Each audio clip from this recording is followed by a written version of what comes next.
next guest on this celebration of women in property provided one of the most inspiring presentations I've heard in a long time. So I'm delighted to welcome Michelle Watson, who is an author and speaker. And Michelle, well, first of all, thank you for a wonderful presentation. Thank you. It resonated a lot with me and with the property world. Why is it so special when lots of women get together like tonight? Because there's something special happening here, isn't there? Yes, definitely. First thing is for women to realize that they're not alone on their journey.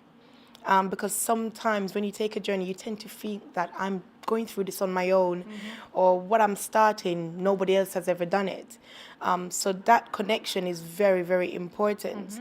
The second thing is, I believe it really encourages women, because you see somebody that's done something that you're desiring to do, that you've had the belief that I can't do that. So by seeing somebody else doing it, you didn't realize that, hold on, she's done it, so I can do it. So I think that is very good. And having like-minded people, because women go through stuff. It's different from when you see a man doing it and you're thinking, oh, he's a man, so he can do it. But when you're around women and you see the power and the energy that's in that room, it's just so amazing. It was. Amazing.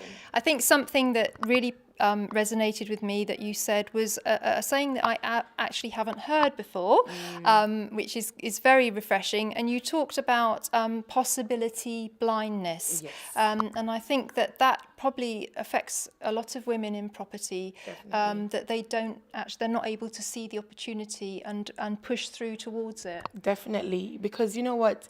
When we say possibility blindness, as I said earlier, you see 101 reasons why you can't, you won't, you shouldn't, and it's not going to be possible. The funny thing is, when we bought our property, it was a hard floor, rock stones. Nobody wanted it. We saw beyond that. Yep. So I had to actually visualize and see the potential of what it has. And that's a lot of what happens with people in property. They see something and they think, I can't make what I'm visioning in my head. And so they write off what's in their head and they go with the more comfortable thing, which doesn't necessarily bring the result that you could have had if you just stuck with your guns. So sometimes people just want that easy ride, and sometimes the easy ride doesn't always produce the better results. And that's what the possibility blindness does. It makes you remain in your comfort zone. Oh, that's a bit too scary, so let me remain over this side. Yes. So. No, I know what you're saying, because I love that saying, your comfort zone is very nice, but nothing ever grows there. Exactly. So perhaps the greatest growth for anybody is to exist outside their comfort zone and kind of, as you were saying, to really challenge yourself and keep taking action. Definitely. Because as I said before, action is one of the greatest things. It's just like going to the gym. For me, if I stop for too long, it takes a crane to lift me out to get me going again. So action is always very important, because when you're faced with a challenge, the first thing it wants you to do is stop. Yes. It's going to tell you stop, and it's going to tell you the reason why you should stop. And that's where fear comes in. And then you start doubting yourself, and then you start wanting to quit. So staying in action, it helps you. You end up finding answers as you're going along. You might find people that can point you in the right direction. But I tend to realize that when people have a challenge and they pull away, you can't see any answers. And you're doing the same thing over and over and you're getting the same results. So I think it's very important for people to take action and be around like-minded people, because when the going gets tough, sometimes it really does get tough. Yes. And things do catch you on the blind side, and you just need that little bit of light at the end of the tunnel to make you believe that, you know what, actually this is possible, I can do it. Yeah, no, absolutely. Very, very wise words indeed. And the other thing I really wanted to pick up on was that you said that when people fall down, the people that aren't able to get up and find that extra reserve of strength are the people that don't actually have enough purpose in their life. And I think that's very important in the context of property. Definitely, because you know what, you have to know your reason why you're doing what you're doing. Yes. Whether it be for your children, whether it be for the fact that you want to have it as a retirement income, no matter what it is, your reason has to be strong. You need to know that why you want to do this. It could be that you no longer want to do your 9-to-5 job. You want to have your own business. You want to do something for yourself. But it has to be not just, okay, I want to do it because you know what, everybody else is doing it, so why not? it's not going to be strong enough, because then when a difficulty comes, you're just going to want to give up. But when that why, that purpose of why you're doing it is powerful, Yes. nothing will hold you back, because you're going to say, you know what, this patch is very hard, what I'm going through now, but guess what? There's a reason behind it. And that will keep you motivated, it will keep you going. We're not saying that people are not going to be faced with challenges. You know, everybody wants to go into the property world and, oh, it's glitter and it's glam. But it's not always like that. You have to go through the rough to get the smooth. Yes. And that's it. Just like when you're renovating, you go through the mess before it looks beautiful. So that's it.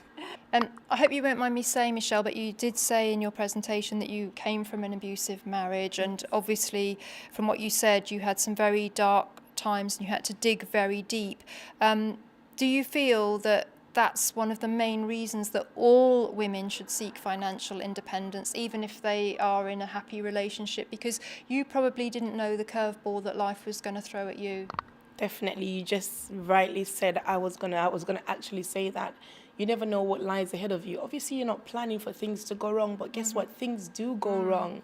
And it's one of the worst times when you feel like you're gonna have to start over again and you have no foundation, nothing to start with, because you just allowed the man to be the man and do everything. And then you have to go from being maybe a woman looking after the family in the home to starting afresh, going out there, finding a job. Then you're going to have to save. Then you're going to have to start your business. So I do feel, and I've grown up in a family of women that have always been financially independent. And some people look at it as a bad thing, but it's not. It's not a bad thing. You know, I'm happy that coming from that terrible marriage, I was able to find a husband that is happy with what I do. He feels proud of what I do, which is a big difference from having somebody having a fight with me because I've gone out and looked for a job. So, you know, you need to have that independence about you, because that will give you the strength to carry on and allow you to believe that, you know what, after this storm, there can still be some calm there for me to continue my life. So that's very, very important. And these are really the themes that you've talked about in your book, aren't they? Yes. Tell us a little bit about your book. Well, I wrote my book firstly because I was thinking about my challenges. See, like tonight, obviously because time didn't permit, I could only speak about like one thing, which was the domestic violence. From that relationship, I've had a son who is diagnosed with ADHD and autism, which is another challenge. And I decided to write my book because I just thought the information that I have, it could be of help to someone. Because I know that when I was going through my challenges, I was looking for answers. And sometimes the people that are closest to you, you find it the most difficult to speak to. So by putting my book out there, I've got so many calls from women from all over the world that can't open up to their families, but they've opened up to me because they know that my situation resonated with theirs. And that was the purpose of my book. And I'm so glad that I did it. That's why it's titled Overcome and Rise Above: How to Turn the Downside of Your Challenges into the Upside of Renewing Your Life. Because that's what I've done. I've just used the bad side to make something good from my life. Well, it certainly came across in your presentation, and I loved the fact that you were able to also have humour in your life despite all the hardships that you faced, and that you really inspired a whole room of ladies, and I got so much from it. And we're going to put a link to your book on Amazon below the video, because I shall be getting it. And I wish you every success, and please carry on spreading these positive messages, because you're doing a wonderful job. Thank you very much. Thank you. Thank you.